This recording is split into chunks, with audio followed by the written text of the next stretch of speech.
करते रहे। मैं doctor Kamalkant Sharma, department of business administration, SRLS government PG college Kaladera, Jaipur. आज के ई लेक्चर में जो बीकॉम पार्ट स्टूडेंट्स सेकंड के लिए बनाया गया है, मैं आप सबका आज की क्लास में स्वागत करता हूं। आज मैनेजमेंट की क्लास में मैं आपको मोटिवेशन में मेस्लो की आवश्यकता क्रमबद्धता विचारधारा का अध्ययन कराऊंगा।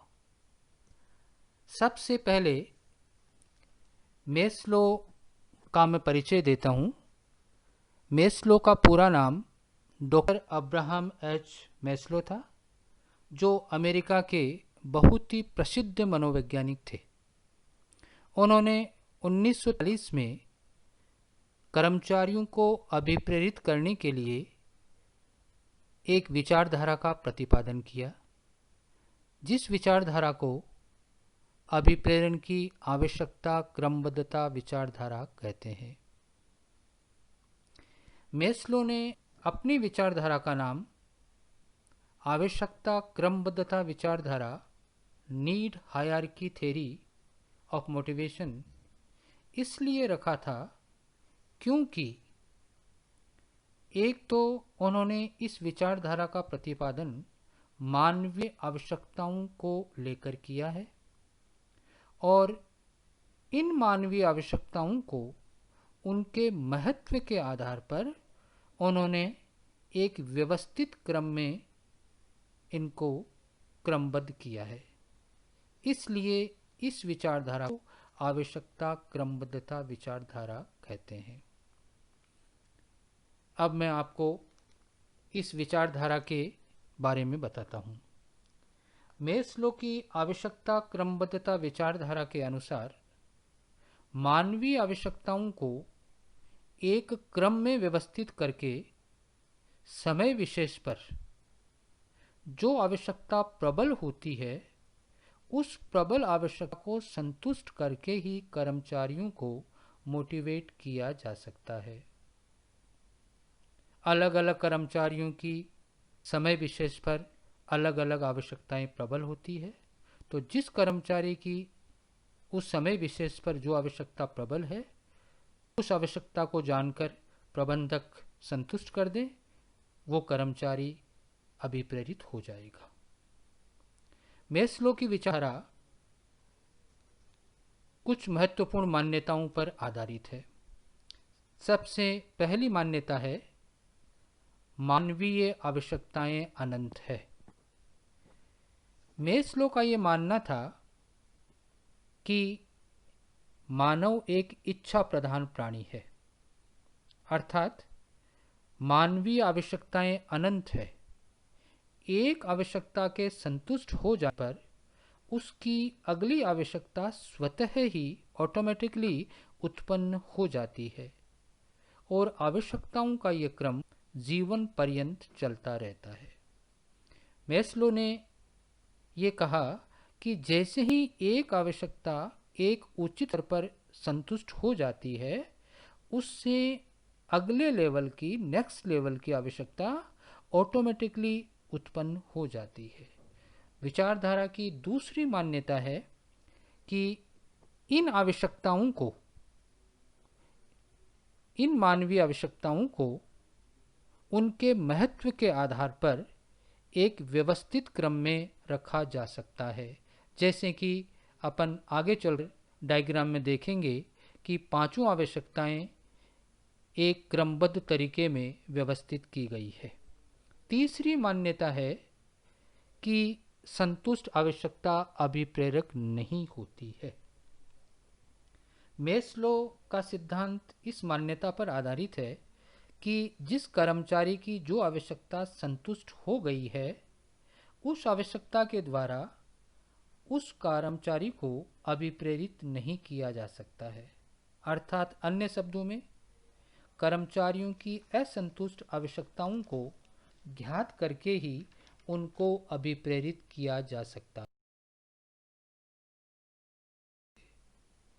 अब हम मेस्लो की आवश्यकता क्रमबद्धता विचारधारा का वर्णन करेंगे और इसके लिए हम इस डायग्राम को, जिस डायग्राम में सबसे पहले शारीरिक आवश्यकताएं हैं, उसके बाद में दूसरे स्तर की सुरक्षात्मक आवश्यकताएं हैं, तीसरे स्तर की सामाजिक आवश्यकताएं हैं, चौथे स्तर की अहम की आवश्यकताएं हैं और अंतिम और पांचवें स्तर में आत्म विकास की आवश्यकताएं हैं।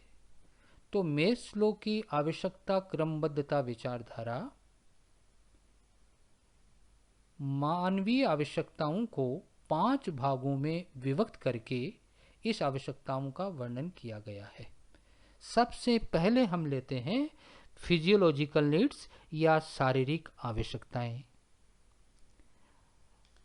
मेस्लो के अभिप्रेरण के सिद्धांत में फिजियोलॉजिकल नीड्स या शारीरिक आवश्यकताएं प्राथमिक स्तर की आवश्यकताएं हैं। इन आवश्यकताओं को बेसिक नीड्स या आधारभूत आवश्यकताएं भी कहते हैं। आधारभूत आवश्यकताएं इसलिए कहते हैं क्योंकि इन आवश्यकताओं को पूरा किए बगैर कोई भी व्यक्ति सरवाइव नहीं कर सकता है। शारीरिक आवश्यकताओं अर्थात फिजियोलॉजिकल नीड्स से आशय उन आवश्यकताओं से है जो मानव जीवन को जीने के लिए और शारीरिक कार्य क्षमता बनाए रखने के लिए आवश्यक होती है। इन शारीरिक आवश्यकताओं में मुख्यतः भोजन, पानी, हवा, कपड़ा, मकान आदि को शामिल किया जाता है। इन आधारभूत आवश्यकताओं की एक महत्वपूर्ण विशेषता, एक महत्वपूर्ण प्रवृत्ति ये होती है कि ये आवश्यकताएं बार बार उत्पन्न होने वाली होती है। मेस्लो ने ये कहा कि किसी भी संस्था में, किसी भी उपक्रम में कर्मचारियों की शारीरिक आवश्यकताओं को पूरा करने का एकमात्र साधन मुद्रा अर्थात मनी है और संस्था के कर्मचारियों को यह मुद्रा या तो वेतन के रूप में मिलता है या मजदूरी के रूप में। वेतन अर्थात सैलरी उन कर्मचारियों के पारिश्रमिक को कहते हैं जो मेंटल अर्थात मानसिक कार्य करते हैं और मजदूरी उन कर्मचारियों या श्रमिकों के पारिश्रमिक को कहते हैं जो फिजिकल लेबर अर्थात शारीरिक श्रम कार्य करते हैं। मेस्लो ने यह भी स्पष्ट किया कि कर्मचारियों को रीजनेबल सैलरी, उचित वेतन या मजदूरी एवं अन्य मौद्रिक लाभ भी प्रदान करने चाहिए। आगे उन्होंने यह भी स्पष्ट किया कि कर्मचारियों को न्यूनतम कम से कम इतना वेतन या मजदूरी तो अवश्य प्रदान की जानी चाहिए कि वो कर्मचारी अपनी एवं अपने परिवार के सभी सदस्यों की बेसिक नीड्स को, आधारभूत आवश्यकताओं को पूरा कर सके। यदि संस्था की पारिश्रमिक नीति उचित नहीं होती है अर्थात कर्मचारियों को उचित वेतन या मजदूरी नहीं दी जाती है तो उसका दुष्परिणाम यह होता है कि संस्था के जो कुशल कर्मचारी होते हैं वो संस्था से आवर्तन प्रारंभ कर देते हैं अर्थात एक संस्था को, उस संस्था को छोड़कर अन्यत्र संस्थाओं में चले जाते हैं। मेस्लो की विचारधारा में आवश्यकताओं का दूसरा स्तर है सुरक्षात्मक आवश्यकताएं।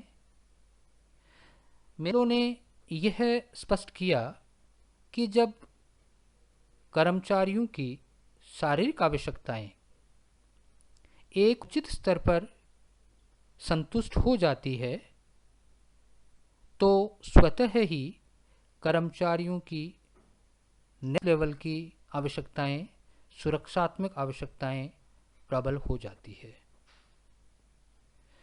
सुरक्षात्मक आवश्यकताओं से आशय कर्मचारियों की उन आवश्यकताओं से है जो उनके भविष्य के भय एवं अनिश्चितताओं से उनको मुक्त करती है। ये सुरक्षात्मक आवश्यकताएं दो प्रकार की होती है। एक तो फिजिकल सेफ्टी अर्थात शारीरिक सुरक्षा, और दूसरी आर्थिक सुरक्षा संबंधी आवश्यकताएं।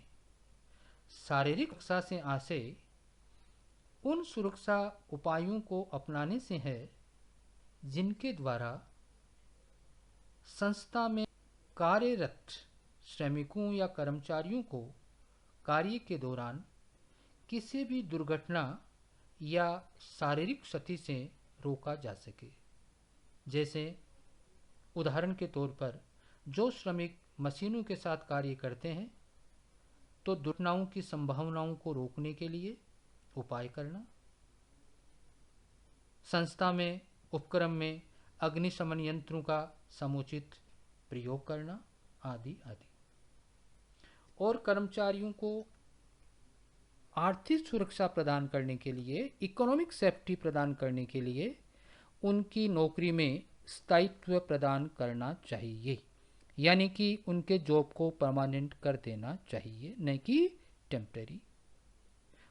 केवल जॉब को परमानेंट ही नहीं करना चाहिए, इसके साथ ही साथ उनको चिकित्सा लाभ यानी मेडिकल फैसिलिटीज, इंश्योरेंस बेनिफिट्स बीमा लाभ, पेंशन, ग्रेचुइटी, प्रोविडेंट फंड आदि भी विभिन्न सुविधाएं प्रदान की जानी चाहिए।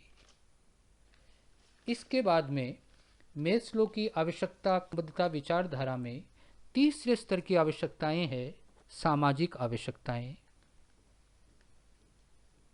सामाजिक आवश्यकताएं जैसा कि चित्र से स्पष्ट हो रहा है, ये मध्यम स्तर की आवश्यकता है। जब कर्मचारियों की शारीरिक आवश्यकताएं एवं सुरक्षात्मक आवश्यकताएं एक उचित स्तर पर संतुष्ट हो जाती है तो कर्मचारियों में स्वतः ही सामाजिक आवश्यकताएं उत्पन्न हो जाती है। आप जानते हैं प्रत्येक मनुष्य एक सामाजिक प्राणी है, वह समूह में रहना चाहता है। इसलिए सोशल नीड्स, सामाजिक आवश्यकताएं वो आवश्यकताएं होती है जिसके द्वारा एक व्यक्ति जिस समूह में रहता है उस समूह से, अपने फ्रेंड से, अपने मित्रों से, अपने सर्किल से प्रेम, स्नेह, आत्मीयता एवं अपनत्व चाहता है।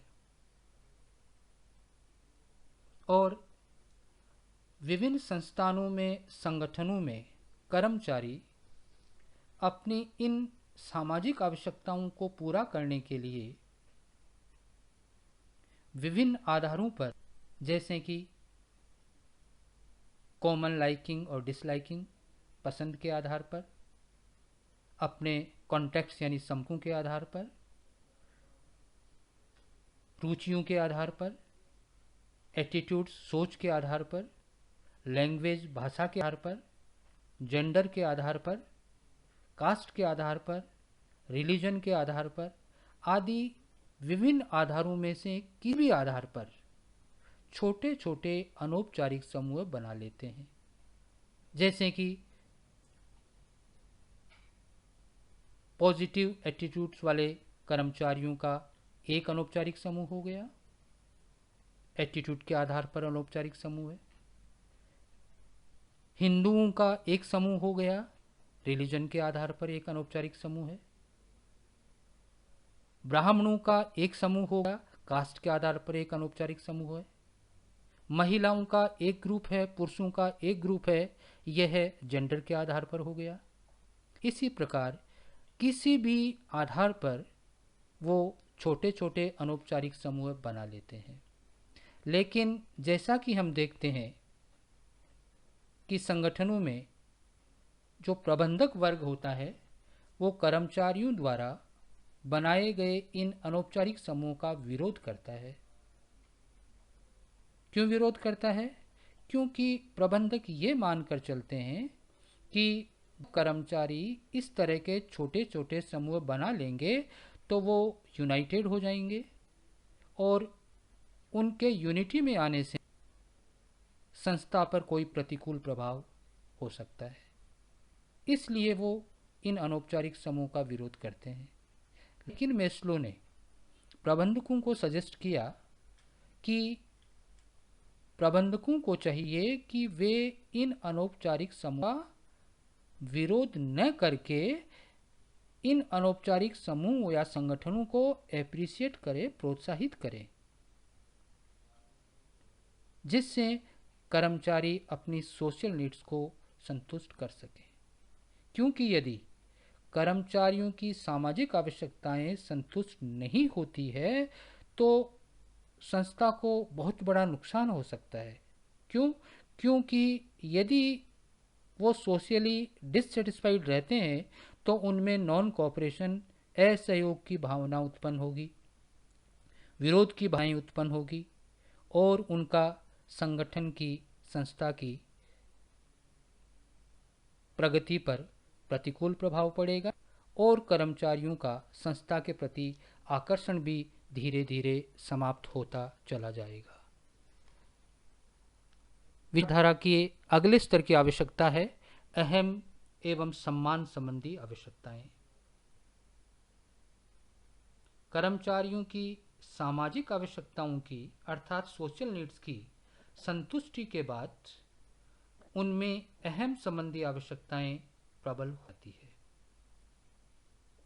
अहम संबंधी आवश्यकताएं वे आवश्यकताएं होती है जिनके द्वारा भी अर्थात कर्मचारी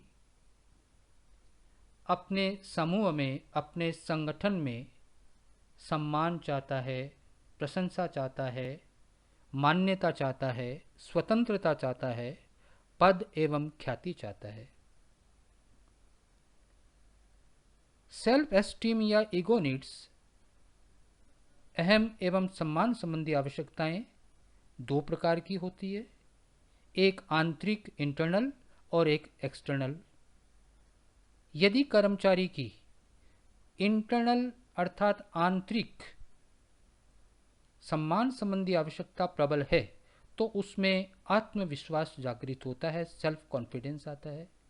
लेकिन यदि एक्सटर्नल अर्थात बाह्य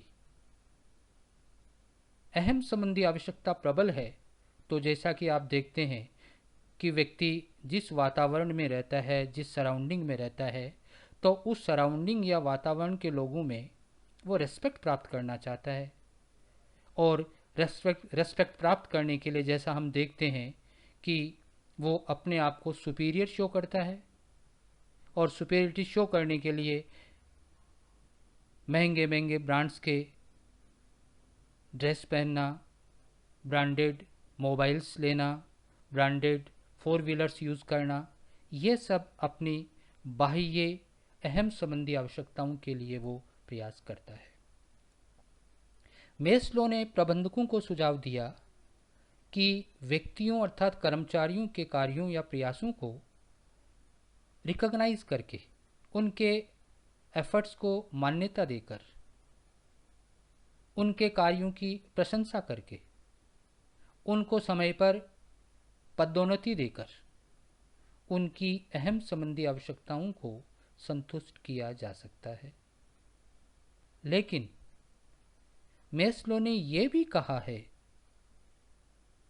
कि अधिकांश कर्मचारियों की, अधिकांश व्यक्तियों की अहम संबंधी आवश्यकताएं आंशिक रूप से ही पूरी होती है और पर्टिकुलरली जो लेवल के कर्मचारी होते हैं, निम्न स्तर के कर्मचारी होते हैं, उन कर्मचारियों को तो इन आवश्यकताओं को संतुष्ट करने के लिए पर्याप्त अवसर ही प्राप्त नहीं होते हैं। इसलिए मेस्लो ने यह भी सुझाव दिया था कि निम्न स्तर के कर्मचारियों को इन आवश्यकताओं पर अधिक ध्यान नहीं देना चाहिए। मेस्लो की आवश्यकता क्रमबद्धता विचारधारा में अंतिम स्तर की आवश्यकता है सेल्फ एक्चुअलाइजेशन नीड्स या आत्म विकास की आवश्यकताएं। आत्म विकास की आवश्यकताएं वे आवश्यकताएं होती है जिनके द्वारा व्यक्ति या कर्मचारी अपनी योग्यताओं को उभार कर अपने व्यक्तित्व का सर्वांगीण विकास करके सफलता के उच्चतम शिखर को प्राप्त करना चाहता है। उसके पास जितनी भी योग्यताएं हैं उनको उभार करके, उनको डेवलप करके अपने व्यक्तित्व का टोटल डेवलपमेंट करते हुए वह सक्सेस के टॉप लेवल को छूना चाहता है। यही सेल्फ एक्चुअलाइजेशन नीड होती है। और कार्य स्वयं, वर्क इटसेल्फ, जिस व्यक्ति का जो कार्य है केवल वो कार्य ही एकमात्र इसका सोर्स है, साधन है, जिसके द्वारा व्यक्ति अपनी सेल्फ एक्चुअलाइजेशन या आत्म विकास की आवश्यकता को संतुष्ट कर सकता है। इसलिए व्यक्ति जिस कार्य में दक्ष है उसी कार्य के माध्यम से आत्म विकास की आवश्यकता को पूरा कर सकेगा। इसलिए इस संदर्भ में अब्राहम एच मास्लो का ये कथन महत्वपूर्ण है कि एक म्यूजिशियन को, एक संगीतकार को संगीत बनाना चाहिए, अर्थात म्यूजिशियन को केवल म्यूजिक ही करना चाहिए। एक कलाकार को यानी एक पेंटर को केवल पेंट करना चाहिए। एक कवि को कविता लिखनी चाहिए यदि अंततोगत्वा अल्टीमेटली प्रसन्न होना चाहता है। इस कोटेशन के द्वारा, इस कथन के द्वारा मेस्लो ने यह स्पष्ट किया है कि जिस व्यक्ति का जो कार्य होता है, जैसे कथन में संगीतकार का कार्य संगीत है, पेंटर का कार्य, कलाकार का कार्य पेंट करना है, कवि का कार्य कविता लिखनी है, तो अपने अपने अर्थात स्वयं के कार्य के द्वारा ही वह अपने व्यक्तित्व का सर्वांगीण विकास करके सफलता के उच्चतम शिखर को प्राप्त कर सकता है और स्टार बन सकता है। आत्म विकास की आवश्यकताओं के संदर्भ में ये बात महत्वपूर्ण है कि संसार में कुछ ही व्यक्ति आवश्यकताओं के इस स्तर पर पहुंचते हैं, और यदि व्यक्ति आवश्यकताओं के इस अंतिम स्तर पर पहुंच जाते हैं तो उनमें निम्न स्तर की आवश्यकताएं, जो कि शारीरिक आवश्यकताएं हैं, सुरक्षात्मक आवश्यकताएं हैं, सामाजिक आवश्यकताएं हैं, ये सभी निम्न स्तर की आवश्यकताएं उचित स्तर पर पूरी होती है या नहीं होती है, यह उसके लिए कोई मायना नहीं रखता है। यहाँ तक कि व्यक्ति की शारीरिक आवश्यकताएं यानी कि बेसिक नीड्स, आधारभूत आवश्यकताएं भी पूरी नहीं होती है तो भी वह कार्य में लगा रहता है। जैसे कि उदाहरण हम दें, वैज्ञानिकों को लें, साइंटिस्ट को लें, तो साइंटिस्ट या वैज्ञानिक अपने प्रयोगशालाओं में, अपने लेबोरेटरीज में, अपने एक्सपेरिमेंट्स में इस कदर कॉन्सेंट्रेट रहते हैं, इस कदर व्यस्त रहते हैं कि उनको भोजन की कोई परवाह नहीं होती है। उनको पता नहीं होता है कि उन्होंने नाश्ता किया या नहीं किया, भोजन किया या नहीं किया, कब सनराइज हुआ, कब सनसेट हुआ, यहाँ तक उनको पता नहीं रहता है। क्यों? क्योंकि वो अपने प्रयोग को सफल करके उच्चतम शिखर को प्राप्त करना चाहते हैं, क्योंकि वो आत्म विकास की आवश्यकता के स्तर पर पहुंच चुके हैं। इसी प्रकार हम हमारे राष्ट्रपिता महात्मा गांधी का भी उदाहरण पेश कर सकते हैं। उन्होंने उपवास करते हुए, यानी कि शारीरिक आवश्यकता की तरफ कोई ध्यान नहीं, बेसिक नीड्स की तरफ कोई ध्यान नहीं, उपवास करते हुए भी स्वतंत्रता आंदोलन जारी रखा। और एक बात और महत्वपूर्ण है इस संबंध में, यद्यपि मेस्लो ने यह कहा है कि निचले स्तर की आवश्यकता पूरी होने पर ही, लोअर लेवल नीड्स को सेटिस्फाई करने के बाद ही अगले हाई लेवल नीड्स उत्पन्न होती है। अर्थात यहाँ अहम संबंधी आवश्यकताओं के पूरा होने पर ही आत्म विकास की आवश्यकताएं उत्पन्न होती है। यह बात सही नहीं है, अर्थात यह जरूरी नहीं है कि अहम संबंधी आवश्यकताएं संतुष्ट होने के बाद ही आत्म विकास की आवश्यकता उत्पन्न होगी। इसके कुछ एक्सेप्शन भी, अपवाद भी है। जैसे कि भगत सिंह का आपने नाम सुना, भगत सिंह को कौन नहीं जानता।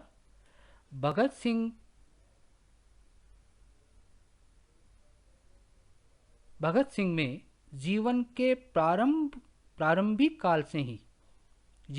प्रारंभ से ही उनमें आत्म विकास की आवश्यकताएं प्रबल थी और उन्होंने देश को ब्रिटिशर से मुक्त कराकर स्वतंत्रता दिलाने हेतु अपनी लाइफ को भी सेक्रीफाई कर दिया था।